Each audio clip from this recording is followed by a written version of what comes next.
Welcome back, boys and girls, um, to this show with me, Camerareadyornot. Oh, that was a weird start to the show. But welcome back. Thanks for coming back. If you have come back, if not, welcome, newcomers. Um, New day, new week, new hairdo. So let's get started. Unless you've been living under a rock since last night. We have some big news in world of sports. Should I spoil it for those who haven't? I hate spoiling the ends of movies and stuff. So, let's just get started. I got some big news from the world of sports. So let's start with the NBA Finals, Game 5. The last game in Orlando. The Magic are trying to come back from a 3-1 deficit. They basically overcome the gigantic odds where teams that are down 3-1 don't end up winning the championship, but at least stretch it out for one more game, send it back to LA. So let's start with the first quarter. Orlando's on a roll early. They're up 15-6, and every starter had a point and an assist and at least one field goal in that quarter. So starting off good for the Magic. Seemingly every trip down the court, Brian is taking long jumpers. He's making a lot, but you want to get start getting stuff going on the inside. Can't talk today, but get inside the paint. Second quarter, the beginning of the game, I have to say I was asleep before the game started, so I kind of woke up late and I was a little drowsy. So I don't know if I was dreaming or if I misheard because I was still asleep. But early in the second, did I hear Jeff Van Gundy call himself and the other commentators eye candy? That brutally woke me up. So I don't know if that's true or not. Somebody maybe comment on the page and on the video and tell me if I'm lying or if you guys heard that too. But back to basketball. The Magic are back up by 5 at 7:50. But then it's followed by an Odom 3, so it's now 36-40, and then all of a sudden, just breaking news on the bottom of the page. What the frack? Okay, apparently Shaquille O'Neal might be going to the Cleveland Cavaliers. Apparently trade talks are in the preliminary stages, but maybe Shaq going back over to the East again, making all these East Coast, West Coast trips, hooking up with LeBron. Maybe I'm guessing that's what Cavs ownership, management is thinking that's the missing piece to winning the championship, going back, getting to the finals, in championship, and maybe what will keep LeBron around in 2010. I don't know, but okay. To the Magic and Lakers now. We got double text on Turkoglu and Ariza, for a little forehead-to-forehead exchange over by the Magic bench. Teammates had to break it up. Same from Gundy having to break it up. Apparently, that's what Trevor Ariza needed to get going. He then proceeds to give the Lakers their first lead of the game at 5:07 with a 3. And he starts heating up because he gives them, at that point, their biggest lead of the game, 12. Making it 54-42 with just over 2 minutes to go in the quarter. Rashard Lewis makes a 3 finally for the Magic. They had been 0 for 7 on threes before that point. And Jeff Van Gundy makes a good point, as crazy as it is. He makes good points from time to time. And he says if the Magic aren't making threes, they're not winning. So 1 for 7 at this point, they're not making threes. So let's see if they can win. Halftime, it's 56-46. A 16-0 run by LA turned a 9-point deficit into a 10-point lead.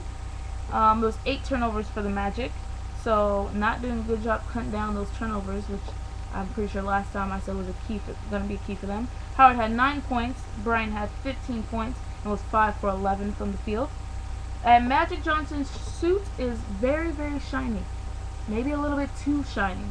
I just noticed that, but third quarter we go, and about 2 minutes in, and finally somebody scores for either team. It's a reverse layup by Courtney Lee, and Magic are still down, but 56-48. There's good ball movement at this point by the Magic, and that equals a 3 by Rafer Alston, and they're back within 5. Howard gets his 5th foul late into the quarter, so he'll sit down the final a minute 14, and Kobe also sits for the Lakers. It is 76-61. And to start the 4th quarter, a couple of threes bring Orlando back to within 13, but Kobe hits a 3 right in the face of Turkoglu, and as Mark Jackson says, hands down, man down. So it's 83-67 Lakers. Lewis starts to turn up the 3 dial, but at 3:30 to go, it's maybe probably too little, too late. And at this point, I decided if I heard one more thing about Shaquille O'Neal, I was maybe go crazy. It's one thing to talk about if Kobe, if you can finally win without Shaq, and he's so relieved, the monkey's off his back, blah blah blah blah blah. Fine, bad enough, whatever, for him and for us out here. But seriously, I don't think Shaq was at home watching the game last night and seething over the fact that Kobe was gonna win. Oh no, I'm so mad, he finally won. I think they're way past that, the both of them.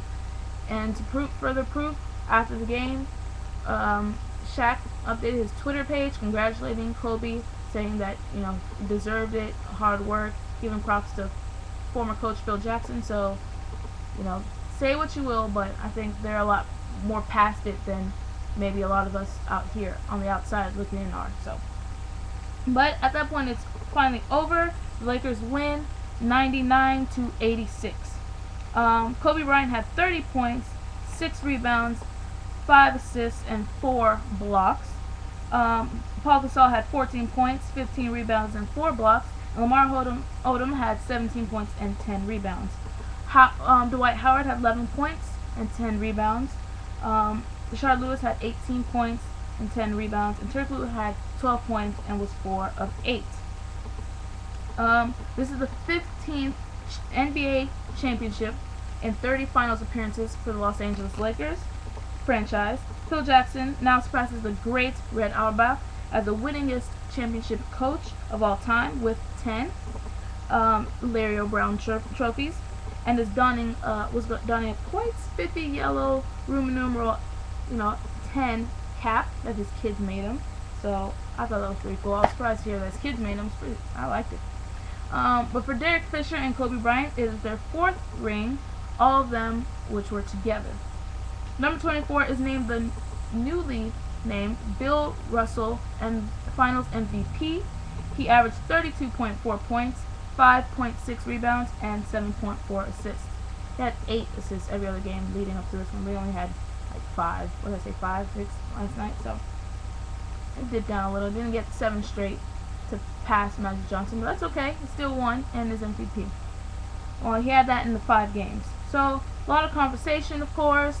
Is Kobe the best of all time? That's debatable. I think he's probably the best in the game right now. I don't know if anyone will ever say he's better than Michael, but he's the best right now.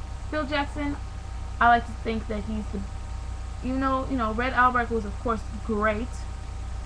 Statistically, Phil Jackson is the best of all time, and I think he had Red Auerbach had how many Hall of Famers? What did they say, like maybe 11, 10, Bill Russell included?